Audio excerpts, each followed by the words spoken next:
గారు, దేవుడు అనేవాడు లేనే లేడు, దేవుడు అనేవాణ్ణి మనిషే సృష్టించుకున్నాడు అని ప్రముఖ నాస్తికులు గోరాగారు అన్న మాటలను కాస్త వివరించండి. ప్రమీల, నిజంగానే దేవుడు లేడు. దేవుడు అనేది కేవలం ఒక భావం. అసలు దేవుడు కానీ దెయ్యం కానీ ఏమీ లేదు. ఆది మానవుడు అతని మేధస్సు అంత డెవలప్ కాల. అప్పుడు చాలా సాధారణమైనది. మామూలు అడవిలో కోతులు, కొండముచ్చులు, తక్కిన జంతువులు ఎలా ఉన్నాడు, మనిషి కూడా అలాగే ఉన్నాడు. మనిషి ఒక జాతి అంతే. మేధస్సు డెవలప్ కాల. మేధస్సు డెవలప్ మరి అది కొద్ది మనిషి కొద్దిగా తిరగడం చేయడం అన్నీ నడుస్తాడు కదా. దాంతో వాడికి కొన్నిసార్లు భయం కలిగేది. ఎందుకని జంతువుల కంటే మేధస్సు, మంచి మేధస్సు ఉన్నవాడు మనిషి. జంతువులకి అంత మేధస్సు ఆ రోజుకి డెవలప్ కాలేదు, ఈ రోజుకి డెవలప్ కాలేదు. మనిషి యొక్క మేధస్సు మాత్రం, అంటే మెదడు చాలా డెవలప్ అయింది. దాన్ని ఎంత సానబెడితే అంత అది పదునెక్కుతుంది, మెరుస్తుంది. మెదడు నిజంగా మనం అందరం కూడా మెదడుని ఈ రోజుకి పూర్తిగా ఉపయోగించట్లా. కేవలం ఒక 2%, 3%.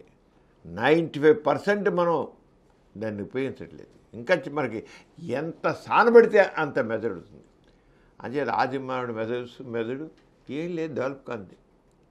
అంచేది వాడికి అప్పుడు పెద్ద తుఫాన్లు వచ్చేవి, భూకంపాలు వచ్చేవి, వరదలు వచ్చేవి, లేకపోతే సింహాల మీద పడేవి, ఈ క్రూర జంతువుల మీద పడేవి.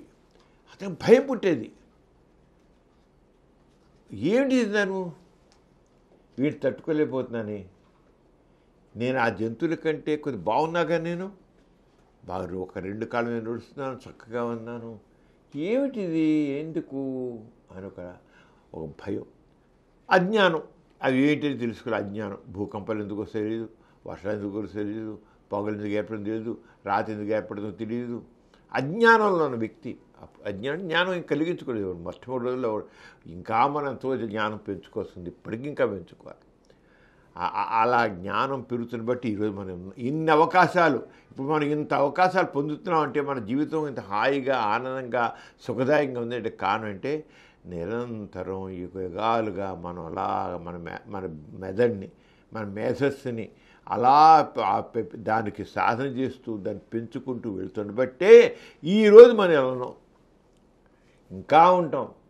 ఇప్పుడు చూడు, ఆర్టిఫిషియల్ ఇంటెలిజెన్స్ వచ్చేసింది, ఇవన్నీ వచ్చాయి. ఎంత పూర్వకాండ ఉందా, ఎన్నో చేసాం. మన జీవితాన్ని ఎంతో సుఖప్రదం చేసేసుకున్నాం. ఇంత కాదు, అది ఎక్కడి నుంచి వచ్చింది? మన మెదడు, మన ఆలోచన దానిగా. కానీ మరి ఆదిమానుడికి ఎదిగా ఇంత మెదడుకి పదును పెట్టలే కదా. 5 నిమిషాలు వచ్చేది కాదు, ఇంకా పెరుగుతూ ఉండాలి, టైం చాలా తీసుకుంటుంది. అప్పుడు అతని అజ్ఞానంలోంచి, భయంలోంచి ఏదో ఒక అతూతి శక్తి ఉంది, మనం మించే శక్తి ఏదో ఉంది అని ఒక భావం కలిగింది. వర్షం కురిస్తే ఎవడో పైనుంచి బిందులతో నీళ్ళు పోస్తున్నాడు, గంగాళాలతో నీళ్ళు పోస్తున్నాడు అనుకున్నాడు. ఎవడో పోస్తున్నాడు నీళ్ళు, వాడు వరుణ దేవుడే పేరుకున్నాడు. ఇలాగే ఎండ వాన వస్తుంది, దానికి వేరే దేవుడు అనుకున్నాడు. అంచేత ప్రతిదానికి ఒక అతీత శక్తి ఉంది, దానికి దేవుడు అని పేరుకున్నాడు. అలాగే వ్యాధులు వస్తున్నాయి. వ్యాధులు వస్తుంటే ఆ వ్యాధుల్ని ఏదో తెలియదు వాడికి. మనిషితో పాటే వైరస్ ఉంది, బ్యాక్టీరియా ఉంది, అన్నీ ఉన్నాయి. మనం కేవలం పుల్లు, సింహాలు, జంకులు, లేళ్లే కాదు, మన సూక్ష్మక్రిములు అనేకం ఉన్నాయి మనతో పాటు. అవి కూడా డెవలప్ అయ్యాయి. వాటితో పాటు వ్యాధులు వచ్చాయి. వ్యాధులకి ఏంటి వ్యాధులు రావడానికి? అయితే ఏదో దెయ్యం ఒకటి ఉంది, మనకు నష్టం కలిగించేది, మన బాధ పెట్టేది ఒకటి ఉంది, దాని దెయ్యం అని పేరు పెట్టుకున్నాడు, ఒక భూతం అని పెట్టుకున్నాడు. ఏదో నష్టం కలిగి ఒక విలక్షణమైన ఒక అతిశక్తి మనకు చేస్తుంది. ఏం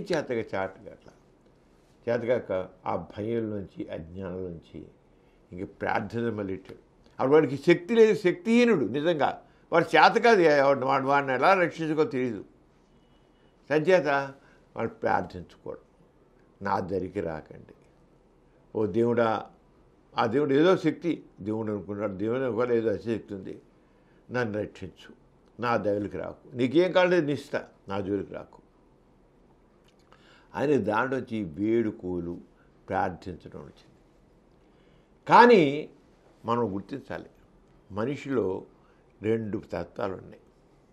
ఒకటి లొంగుబాటు, అంటే ఆదిమానవుడు తన భయం వల్ల, అజ్ఞానం వల్ల ప్రార్థించడం, వేడుకోవడం, రక్షించు, నీకేం కాలని ఇస్తాను, నేను నిమిత్త మాత్రుడిని, నాకేం చేత కాదు, నేనే చేసుకోలేను, నన్ను రక్షించు, నా మీద దయ తెలుసు అని ఏదో శక్తి ఉంది ఏదో శక్తి.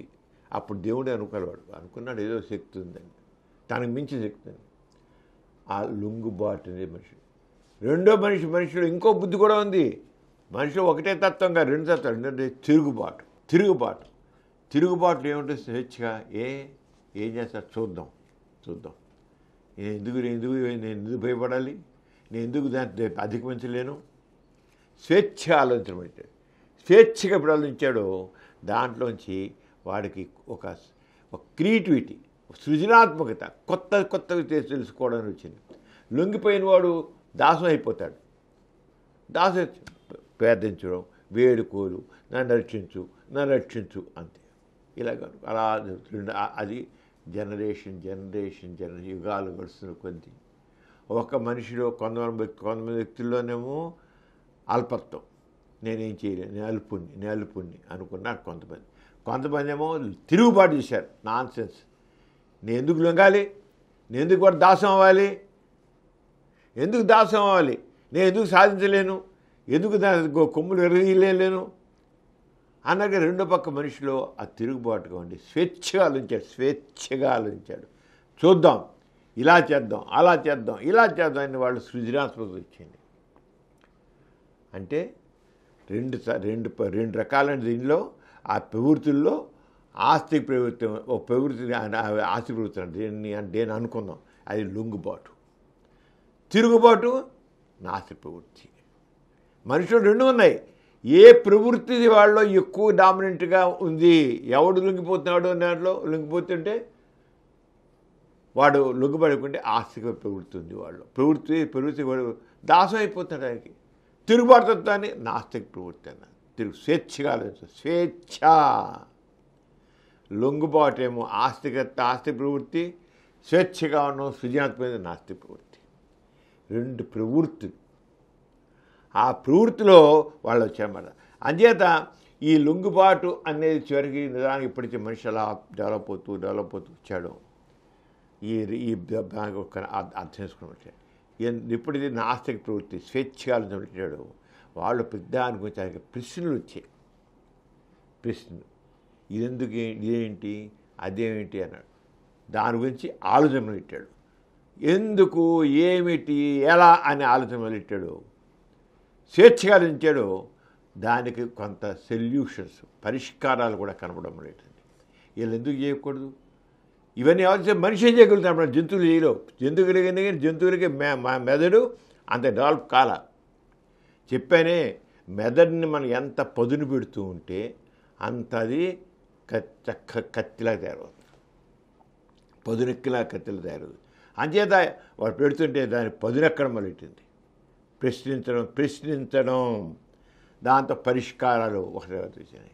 అంచేత దాసం అయిపోయి ఉండడం ఆస్తి ప్రవృత్తి. అంచేత ఈ ఆస్తిక ప్రవృత్తిలోంచే మతం వచ్చిన తర్వాత మనిషి మఠంలో ఆదిమాడు ఇండివిజువల్గా ఉన్నాడు. తర్వాత సమూహంలాగా గుంపులా తయారయ్యాడు, పెద్ద గుంపులా తయారాడు. వాళ్ళు ఉండే పెద్ద గుంపులుగా తయారైనప్పుడు ఆ గుంపులుగా ఉన్నవాడు వాళ్ళ కోసం ఒక ప్రత్యేక విధానాన్ని, సంఘజీవి కింద అయ్యాడు మనిషి. ముందు కేవలం ఒక ఇండివిజువల్, వ్యక్తిగతంగా ఉన్నాడు. అలాంటి వాడు గుంపు అక్కడి నుంచి మతం వచ్చింది. వాడు ఒక రకమైన ఒక సిద్ధాంతాన్ని ఏర్పరచుకున్నాడు. లొంగుపాటు కవింది దాసం అనేది మతం, ఆస్తికత్వం. ఆ రకం దాంతో నిదానంగా ఆస్తికత్వం వచ్చింది, ఆస్తిక సిద్ధాంతం వచ్చింది, ఒక మతంగా వచ్చిందన్నమాట. అంటే ఈ మనుషుల్లో లొంగుబాటు నేచరించి, దాసం నేచరించి ఆస్తికత్వం వచ్చింది. అదే సమయంలో తిరుగుబాటు, మనుషులు 2 ప్రవృత్తులు అని చెప్పా కదా. తిరుగుబాటు, స్వేచ్ఛగా ఆలోచించడం, ఆ స్వేచ్ఛ నాస్తికత, ఆ తిరుగుబాటు తత్వం నాస్తిక చేతం. అంటే 2 రకాల వ్యక్తులు తయారయ్యారు. ఏది డామినెంట్గా ఉంది? లొంగుబాటు తత్వం డామినెంట్గా ఉందా? స్వేచ్ఛా ప్రవృత్తి డామినెంట్గా ఉందా? ఏది డామినెంట్ అంటే లొంగుబాటు తత్వం ఉన్నవాడేమో ఆస్తికుడు నింపాడు, తిరుగుబాటు తత్వం నాస్తికుడు మారాడు. అంటే చైతన్యం రకంగా వచ్చినాడు. మనం చెప్పుకున్నాం కదా, ఈ లొంగుబాటు అనేది ఆస్తికత్వం, స్వేచ్ఛగా ఆలోచించడం. స్వేచ్ఛ ఎందుకు దాసోహం అయిపోవాలి, నేను ఎందుకు చేయలేను అని తన శక్తిని నమ్ముకోవడం, తన శక్తి మీద విశ్వాసం ఉంచుకోవడం, వ్యక్తి శక్తి, అది నాస్తికత్వంగా వచ్చింది. రెండు చేత ఆస్తికత్వం ఎప్పుడు వచ్చిందో నాస్తికత్వం ఎప్పుడు వచ్చింది. నాస్తికత్వానికి ఏం కాదు, మనిషి దాసోహం కాకుండా స్వేచ్ఛగా ఆలోచించడం, స్వేచ్ఛగా ఆలోచించి సమస్యల పరిష్కారం చూడడం నాస్తికత్వం. అంతే. ఆ పేర్లు లేవు, రెండు రకాలంటి తత్వాలే తీసుకున్నాం. ఈ వ్యక్తిలో అనే మానసిక తత్వాలు 2 తీసుకున్నాం. ఒకటి లొంగిపాటు తత్వం, రెండవది స్వేచ్ఛగా ఆలోచించడం. ఎప్పుడైతే వాళ్ళు ఆ స్వేచ్ఛగా ఆలోచించడం వచ్చిందో, నీ ఎందుకు నా బతుకు అక్కడ ఆస్తికత్వం నాస్తికం కాదు, స్వేచ్ఛగా ఆలోచించడం, లొంగిపోవడం, భయపడడం, అజ్ఞానంతో ఉండిపోవడం. ఆస్తికుడు అలాగే అజ్ఞానంగా ఉండిపోయాడు. ఏంటి ఉందన్నట్టు కొంతమంది చక్కగా కొన్ని బాధలు ఉన్నాయి. ఇంకా సమాజంలో వస్తుంటే కొంతమంది ఏమో చాలా బాధపడుతుంటారు, ఏం లేకుండా ఉన్నారు. కొంతమంది చక్కగా ఉన్నారు. దానికి ఏమన్నారు, ఇదంతా స్వర్గం నరకం సృష్టించున్నాడు. ఒకరికి వరుసగా వచ్చాయి. ముందు దేవుడు, తర్వాత స్వర్గం, నరకం, పూర్వజన్మ, పునర్జన్మ, ఇవన్నీ వచ్చాయి. వచ్చి అక్కడి నుంచి వాడు చేశాడు. మనిషి ఒకటి ఎవరన్నా బాధపడిపోయి సరిగ్గా డెవలప్ కాకుండా ఉన్నట్లయితే ఏం చేద్దాం? వాడు కర్మ, దేవుడు దయ చూపిస్తాడు. కర్మ పూర్వజన్మలో ఏ పాపాలు చేసుకున్నాడో ఇక అనుభవిస్తున్నాడు. ఆస్తికత్వం ద్వారా మనిషిని పాడు చేసేంటి ఫిలాసఫీ డెవలప్ అయింది. ఆస్తికత్వం వల్ల కర్మ, దురదృష్టం, నుదిటి రాత, పూర్వజన్మ మంచి జరిగితే పూర్వ సుకృతం, లేదా మా పూర్వజన్మ చేసిన పాపాలు. ఈ విధంగా ఆస్తికత్వం ఏం చేసిన మనుషుల్లో 2 పనికిరాని భావాలు తీసుకొచ్చిపెట్టి నాస్తికతలు పూర్వజన్మలో పునర్జన్మ లేదు. ఇవన్నీ మనం సృష్టించుకున్నాం. ఇవి స్వర్గం, నరకం, దేవుడు మనం సృష్టించుకున్నాం. మన బతుక్కి మనమే కారణం. మనం మంచి చేసుకుంటే మంచి అవుతుంది, కృషి చేస్తే మంచిగా తయారవుతాం, కృషి అయితే పడి ఉంటాం. నీ కృషిని నమ్ముకో, నిన్ను నమ్ముకో. అంచేత ఎప్పుడు ఈ సమాజం ఈ రోజున మనందరం ఇంత హాయిగా ఉన్నామంటే వ్యక్తిలో ఉన్నటువంటి ఆ స్వేచ్ఛా ప్రవృత్తి వల్ల, సృజనాత్మకత వల్ల అలా అలా అలా సమాజం పెరుగుతూ వచ్చింది. అంటే దేనివల్ల వచ్చింది? నాస్తిక చైతన్యం వల్ల. నాస్తిక చైతన్యం పదాలకు ఉపయోగించకపోవచ్చు, కానీ ఆస్తికత్వం ఏం చేస్తుంది? నీ కర్మ, నీ దురదృష్టం, పూర్వజన్మలు చేసిన ఫలితం అనుభవిస్తున్నావు. దురదృష్టంటుడి ఇలాంటి వేడుకో, ప్రార్థించుకో. ప్రార్థనలు వినేది దేవుడే లేడు, ఎవడును పూజ చెయ్యి. అంచేసే మనిషిలో స్వేచ్ఛని, సృజనాత్మకతని ఆస్తికత్వం అణిచివేసింది. మనిషిలో స్వేచ్ఛని సృజనాత్మక చేసి అభ్యుదయానికి నాంది పలికింది నాస్తికత్వం. ఎందుకని? చెయ్యి, ఎందుకని తెలుసుకో, ప్రశ్నించు, పరిశీలించు, పరీక్షించు, సాధించు. నువ్వే చేసేదైనా సరే. కర్మ లేదు, దురదృష్టం లేదు, స్వర్గం లేదు, పూర్వజన్మ పునర్జన్మ లేదు అని చెప్పింది నాస్తికత్వం. అంచేత అభ్యుదయం దేని ద్వారా వచ్చింది? నాస్తిక చైతన్యం వల్ల వచ్చింది. నాస్తిక చైతన్యం అంటే దానివల్లే ఎంత మేరకు నాస్తిక చైతన్యం ప్రబలిందో అంత మేరకు సమాజాల్లో అభివృద్ధి కనబడుతుంది. ఏ దేశం బాగా అభివృద్ధి చెందిందంటే అక్కడ నాస్తిక చైతన్యం. ఇప్పుడు చూస్తాం అభివృద్ధి చెందిన దేశాల్లో మతం అంటే ప్రార్థించడం, వేడుకోలు, లొంగుబాటు అభివృద్ధి చెంది ఈ రోజుకి మనం అర్థం చేసుకోవచ్చు. అభివృద్ధి చెందిన దేశాలు మత నమ్మికల్లో ఉండబట్టి అవి దారిద్ర్యంలో, దోపిడీలో, అసమానతల్లో ఉంది. ఎక్కడైతే నాస్తిక చైతన్యం వచ్చిందో, ఎక్కడైతే దైవ విశ్వాసం లేకుండా ఉందో అక్కడ అభ్యుదయం ఉంది, అభ్యుదయం ప్రోగ్రెస్ ఉంది. అంచేత అభ్యుదయానికి మారిన పేరు నాస్తికత్వం. నాస్తిక చైతన్యం అక్కడ నాస్తిక చైతన్యం పదం లేకపోవచ్చు, కానీ నాస్తిక చైతన్యం దేనికి పర్యాయపదం? మనిషిలో స్వేచ్ఛభావానికి, సృజనాత్మకతకి, దానికి నాస్తిక చైతన్యం. అంచేత సమాజాల్లో ఎంత మేరకు నాస్తిక చైతన్యం పెరుగుతుందో అంత మేరకు అభిషేకం సాధిస్తాం. అలాగే దీంతోపాటు మనిషికి ఎప్పుడైతే అభివృద్ధి సాధిస్తున్నాడో నాస్తికత్వంలో వాడు మనిషే మూలం. అంచేత మనిషి నేను బాగుండాలి, నా పక్కవాడు కూడా బాగుండాలి. ఎందుకంటే నేను ఒక్కడనే నేను చేయలేను, నలుగురు కలిస్తేనే సాధిస్తాం. నేను ఒక్కడనే కాదు, నలుగురు కలిసి చేసేది పని సాధిస్తాం. అకేమొస్తుంది? సంఘ దృష్టి వస్తుంది, సమానత్వం వస్తుంది. సంఘ దృష్టి నాస్తికత్వంలో అందరికీ అవకాశాలు రావాలి, అందరూ సమానంగా అభివృద్ధి చెందాలి, అందరూ కలిసి కృషి చేయాలి. అప్పుడే మనం అందరూ తగ్గదు. ఒకడు అంత పూర్తిగా త్వరగా చేయలేడు, ఒక్కడిగా చేయలేడు. ఒక్కడు కొంత అతి ఎక్కువ తెలివితేటలు ఉండొచ్చు, కానీ నలుగురితో కలిస్తే చేయలేదు. అందుకని నీతి అనేది అభివృద్ధికి నీతి చాలా అవసరం. నీ పొరుగువాడిని కూడా నీతో సమానంగా చూడు, నీ పొరుగువాడిని ప్రేమించు, అందరిని కలుపుకెళ్ళు. నువ్వు ఒక్కడే స్వార్థంగా ఉన్నట్లయితే కుదరదు. సమాజం అభివృద్ధి చెందాలి, నువ్వు అభివృద్ధి చెందాలి, సమాజం అభివృద్ధి చెందాలి. అంచేత తోటి మనిషిని కూడా నీతో సమానంగా చూడు, సమానంగా ఏదని. ఆస్తికత్వంలో కర్మ, దురదృష్టం, నుదిటిరాత, దేవుడు, పూర్వజన్మ చేసిన పాపాలు, నుదిటిరాత, ఈ చెత్త భావనాలు ఏమవుతుంది? కొంతమంది స్వార్థపరులు, మనుషుల స్వార్థబుద్ధి కూడా ఉంటుంది. ఎవరి స్వార్థబుద్ధి ఉంటుందో అది మరి తలెత్తి దోపిడీ చేస్తుంది, దుర్మార్గం చేస్తుంది, హత్యలు చేస్తుంది, మనిషిని అణిచివేస్తుంది. అది ఆస్తికత్వం. అంచేత దేవుడనేవాడు లేడు. ఏదైనా మంచి జరిగిందంటే మనిషే చేసుకున్నాడు. అందుకని ఎంత మేరకు మన జ్ఞానం అభివృద్ధి చెందుతుందో అంత మేరకు దైవభావం. అంచేత నీకు సైంటిస్టులు ఉందనుకో, ఏదో ఆనవాయితీగా వాళ్ళు పెరిగిన వాతావరణంలో ఏదో దేవుని కృప ఉంటే అవుతుంది అని వాడు ఊరికి అవ్వచ్చు అనొచ్చు, కానీ అంతవాడు. కానీ పరివిషయం వచ్చాడుకల్లా దేవుడు తోడ్పడాలి, దేవుడు ప్రార్థిస్తే కూర్చోడు. తన కృషిని నమ్ముకుంటాడు, ఆ కృషితో ముందుకు వెళ్తాడు. అంచేత ఎవరైతే మరింత స్వేచ్ఛగా ఆలోచించారో వాడికి దేవుడు అనేది మనిషి సృష్టించుకున్నాడు. ఇహలో ఏదో పరలోకాలు లేవు, ఎక్కడ లేదు, విశ్వాంతరాలని పడి చెప్తున్నాడు, పని చేస్తున్నాడు. విశ్వాంతరాల్లోకి వెళ్ళిపోయి ఎక్కడ ఏ స్వర్గం లేదు, నరకం లేదు, దేవుడు లేడు, దేవ సృష్టి లేదు, అంతా మామూలు.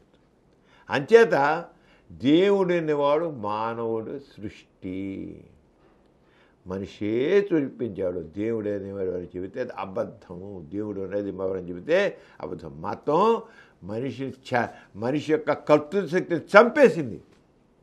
అబద్ధాలు చేసి ఒక అబద్ధానికి 100 అబద్ధాలు. మన జీవితం ఒక అబద్ధం ఆడితే ఆ అబద్ధాన్ని రక్షించుకోవడం కోసం 100 అబద్ధాలు ఆడతాం.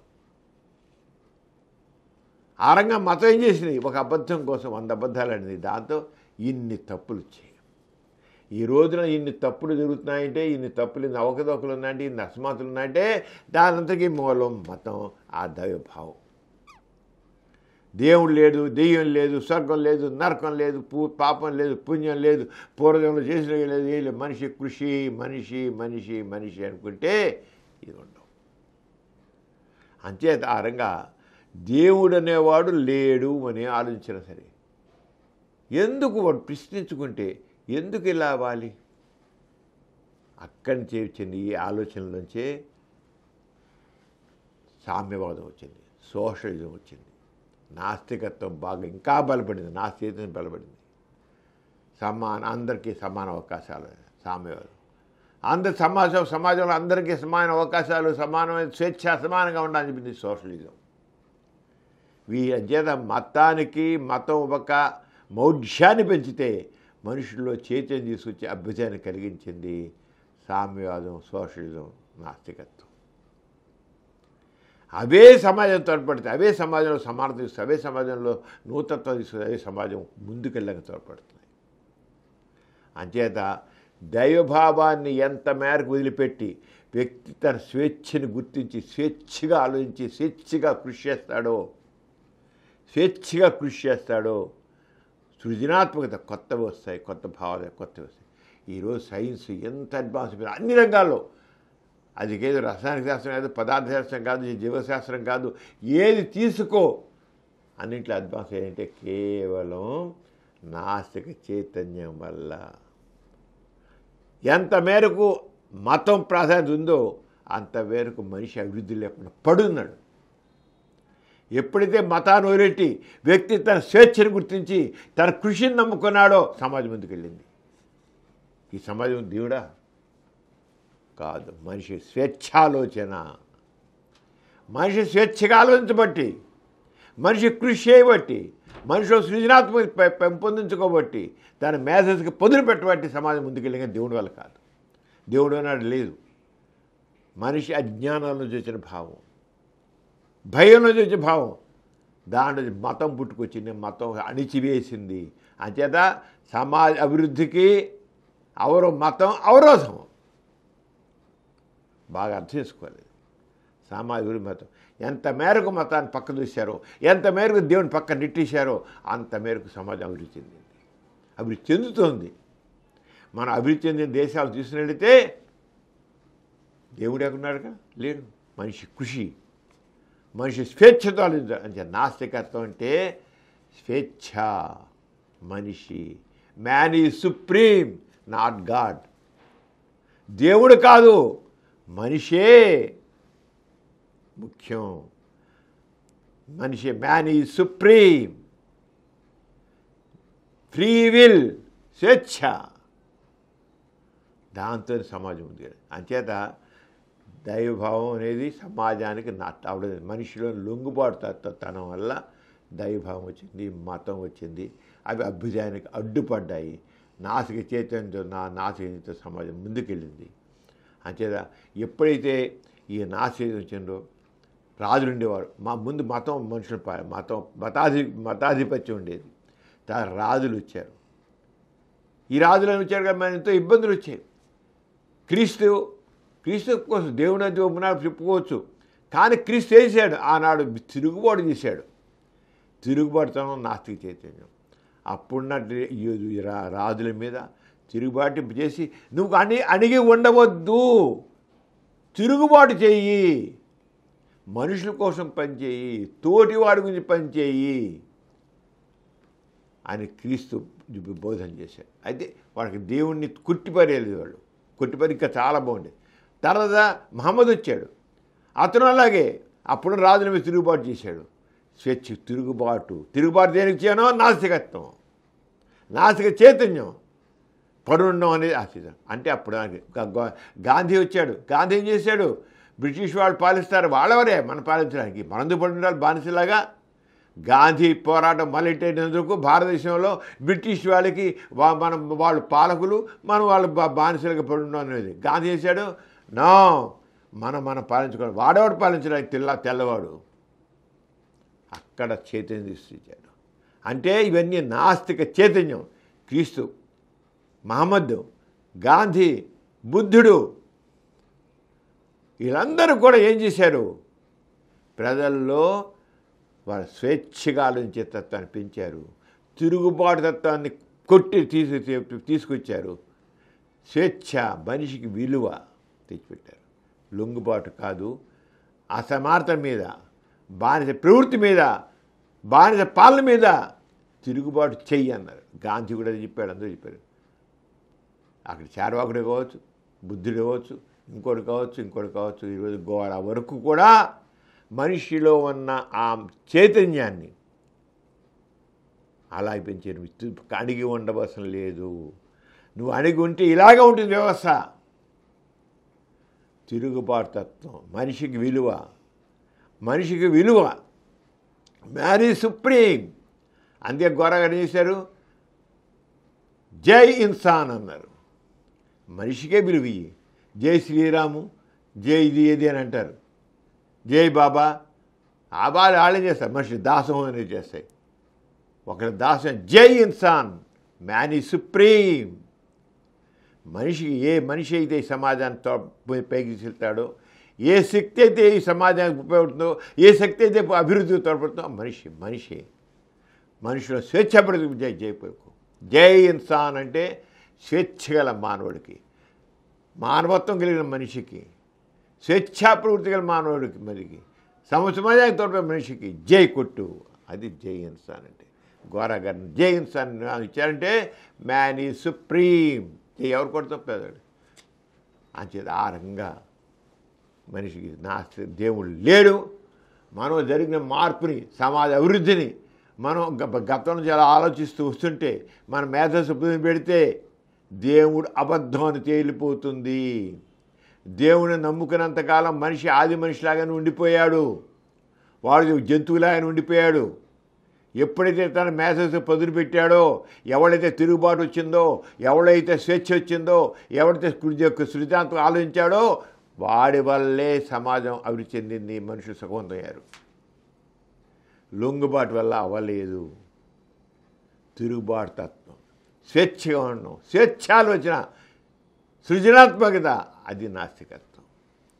దాని పేరు నాస్తికత్వం పెట్టపో. కానీ నాస్తికత్వం అంటే పర్యాపదం ఏమిటంటే పర్యాపదాలు స్వేచ్ఛ, సమానత్వం, వ్యక్తి కృషికి విలువ, మ్యాన్ ఈ supreme, no slave mind, that is atheism. అప్పుడే సమాజం ఇంకా ముందుకు వెళుతోంది. కారణం ఏంటి? You have given importance for human being. మనిషికి విలువ, దేవుడికి కాదు. మనిషికి నువ్వు ఎంత మేరకు మనిషి మేధస్సుకి నువ్వు విలువిస్తావో అంత మేరకు ముందుకు వెళ్తుంది. అంటే దేవుడు అనేవాడిని వాడిని అజ్ఞానంలో నుంచి ఆది మానవుడు తన అజ్ఞానం నుంచి, భయం నుంచి సృష్టించుకున్న భావం తప్ప నిజం కాదు. అందుకని దేవుడు లేడు. ఏ మాత్రం బుర్ర ఉపయోగించినా సరే దేవుడు లేడు. దేవుడే మనిషే సృష్టించాడు. మానవ సృష్టి తప్పకే కాదు, అతను భయం నుంచి, అజ్ఞానం నుంచి తెలుసుకుంటుంది. అది దేవుడు లేడు అని చెప్పి గొర్రె అయిపోయింది. 100% నిజం. ఈ కార్యక్రమం మీకు ఎంతో నచ్చింది కదా. ఇటువంటి మరిన్ని వీడియోల కోసం అనతి కాలంలోనే 20 కోట్లకు పైగా వ్యూస్ సాధించిన సమరం ఛానల్ సమర్పించు పాజిటివ్ ఎథియిజం తెలుగు ఛానల్కు సబ్స్క్రైబ్ చేయండి, లైక్ చేయండి, మీ ఫ్రెండ్స్కి షేర్ చేయండి. అలాగే ప్రక్కనున్న గంట సింబల్ని ప్రెస్ చేయడం మర్చిపోకండి.